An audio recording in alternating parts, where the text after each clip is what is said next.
reading for this morning is the Epiphany reading. It is the story of the Magi, or wise men, coming to Bethlehem to pay honor to the Christ child. And so it says that in the time of King Herod, after Jesus was born in Bethlehem of Judea, wise men from the east came to Jerusalem asking, "Where is the child who has been born King of the Jews? We have observed his star at its rising, and we have come to pay homage." And when King heard this, he was frightened, and all of Jerusalem with him. And calling together all the chief priests and the scribes and the people, he inquired of them where the Messiah was to be born. And they told him, "In Bethlehem of Judea, for so it has been written by the prophet. And you, Bethlehem, in the land of Judea, are by no means least among the rulers of Judea, for shall come from you a ruler who is to shepherd my people Israel." Then Herod secretly called for the wise men, and he learned from them the exact time of the star's appearance. And then he sent them to Bethlehem, saying, "Go, search diligently for the child, and when you have found him, bring me word so that I may go and pay him homage." And when they heard what the king had said, they set out, and there ahead of them went the star, and they went until it stopped over the place where the Christ child was. And when they saw the star, it stopped, and it overwhelmed with joy. And on entering the house, they saw the child with Mary, its mother. And they knelt down and paid him homage. They opened their treasure chests. They offered him gifts of gold, frankincense, and myrrh. And having been warned in a dream not to return to Herod, they left for their own country by another road. There ends the reading. May God add a blessing. Epiphany is the end of the 12 days of Christmas. It's the time in which we remember the kings, and I think that most nativity sets I have, they have kings. They often don't have shepherds, but they've always got kings. And I thought this week how so often the nativity looks like, kind of the Facebook posting, where all is kind of cleaned up and looks good at this moment. Sometimes that's the downside to me of Facebook postings, is that everything looks cheery and wonderful. And then people say, "Oh, my family's not like that. Oh, I don't have that." And I think it's an illusion. I think most Facebook, Instagram, whatever, Snapchat, all of that, I think most of it is an illusion.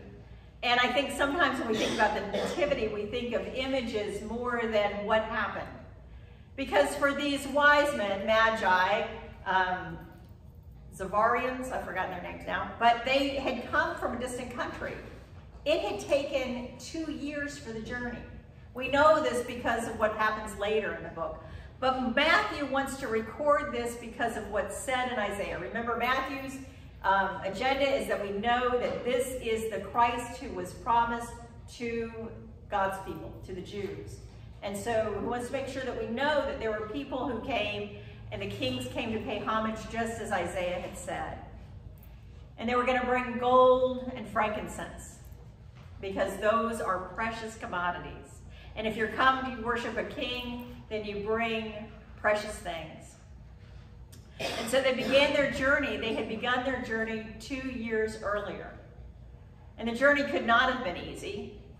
I'm thinking, we want teleporters. They just wanted a car, because they had packed up the camels, they had packed up all of this stuff to get there, and they had gone on this journey that had taken them 2 years. And as I thought about the long journey of 2 years, I, of course, came back to what we began in the beginning of 2020, that long journey, and it led me to the little tchotchke I gave you this morning. And for me, this is one of my favorite verses, because one of, to me, the really neat things about our faith is it's not all captured, beautiful moments that you post. Our faith talks about walking that long journey, about things when they don't go right. And so Paul wrote to the church at Rome, "Suffering will produce endurance, and endurance will produce character, and character produces hope. And hope does not disappoint us." And so for them, that star was the hope that things would change, that a God who had created the universe and brought forth cosmic changes, had set a star for them to see. And whatever the suffering was during that journey of 2 years, it didn't matter, because that suffering was going to produce endurance, as it is with us, I believe. And that endurance would produce the character that would help them to live and to grow and to be, again, people who worshiped God. And that character would produce hope. And hope never disappoints us. And for me, that's what I begin with again this year, as I began last year, as I think I begin most years. Hope that we will endure and that we will see God's blessings in the midst of everything.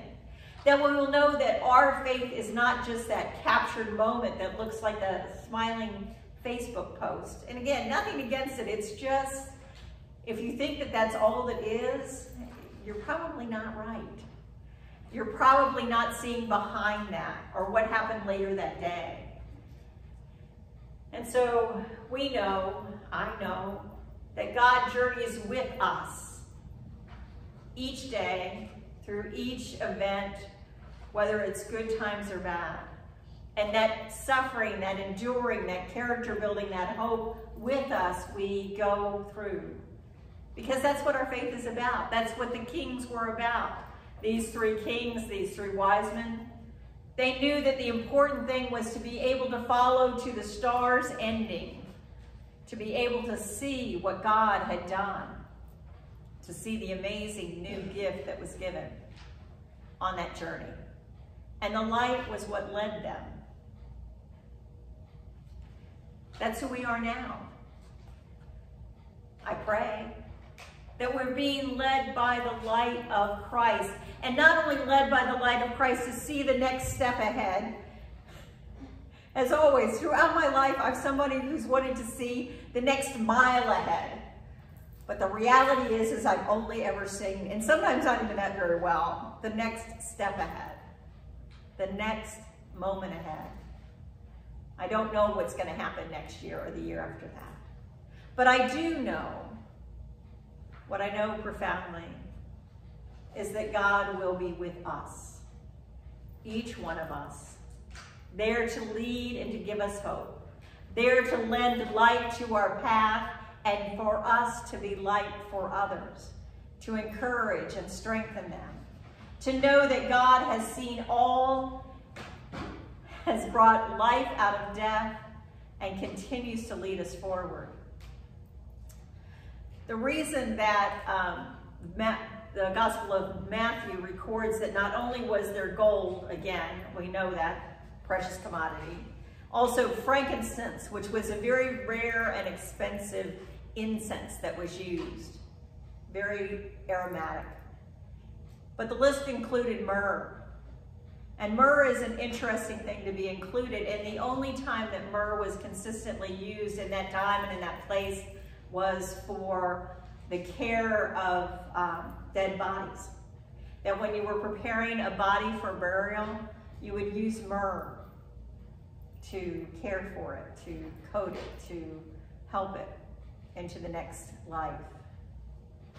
And so Matthew wanted us to be clear that in the midst of this worship, in the midst of this beauty, in the midst of this joy of Christ's child, there was the shadow of the cross. Not to overwhelm, but to just be realistic, to help us to understand that the cost of Jesus' life would be his sacrifice for us. So that, and I pray, I know that many people put a lot of different meaning into that sacrifice for us, but to me, one of the most profound things it means is that death is not the end. That Christ's life goes on in each of us, but that our lives as well go into an eternal life that, again, I don't know that any of us can fully comprehend, but the promise is there. That each moment of our life is with God. And even the moments after our life is with God. I believe that down to my toes. And so here for me is what I carry with me into this new year. Is not only the hope and the grace and the endurance that has been built in me, but an understanding of God's love and God's grace and God's light that will carry me through. And that the most that I can do is try to live God's light into whatever moment I find myself. Because I don't know what it's going to be. If there's anything that the last 2 years have proven to me, it's that I don't know what it's going to be. But I do know that God will be there. And even though sometimes it seems long and hard, at least to me it does, I read a story about a plant. I am not good with plants. Just want to say, not good with plants. I'm okay with that. But I read about a plant, it's a moso type of bamboo in Japan. What I thought was really interesting about this plant is that once you plant it, it does nothing for 5 years. I was like, that looks like most of my plants. But the thing about this plant is it does really almost nothing for 5 years, but that you can see. But what's happening is that below the surface, in the ground, in the soil, it is building this apparent wonderful root system, digging down deep, gaining nourishment. And so when it starts to grow, it grows 2.5 feet a day, which means it would be tall as me in 2 days.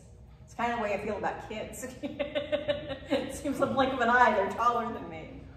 And then it continues for the next 6 weeks and grows to its full height of 90 feet. I don't know. I guess one of the reasons I love that story, or at least that kind of plant, is that so often it feels as though the last 2 years are kind of marking time. And there doesn't ever seem to be a whole lot forward because, yeah, pandemic. But I think maybe one of the things that's been happening, I think it's been happening to me during these past years, is growing deeper into my faith, growing more reliance on God, taking as more precious each moment for whatever experience that gives, and knowing about God's love. It helps me to know that it was 2 years of a journey for the wise men. It wasn't an immediate thing. And that through their journey, they continued to follow God's light all through that time. A favorite Christian song is Michael Card's Joy in the Journey. There is a joy in the journey. There's a hope for those who walk along the way. So for me, this year, this new beginning, this epiphany, I grow deeper, hopefully. Ground myself in God's love. And pray that I and all of us can not only follow God's light, but even be light for others in a world that is hard, knowing that God has given us all the gifts we need for our service to God. Amen.